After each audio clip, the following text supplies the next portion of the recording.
கனவெல்லாம் நினைவாக ஆவா கண்மணியே வீசும் காற்றில் பூசாயானே உன்னை எங்கோ மனம் பேச உள்ளம் நொந்தேனே நாம் ஒன்று சேரும் திருநாளும் உருவாகும் ஜென்மங்கள் ஏழேழும் நாம் வாழ்வதை தடுத்திட முடியாது ஆவாயந்தன் நிலவே விண்ணிலவே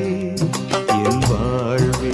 நீதான் நிலவே விண்ணிலவே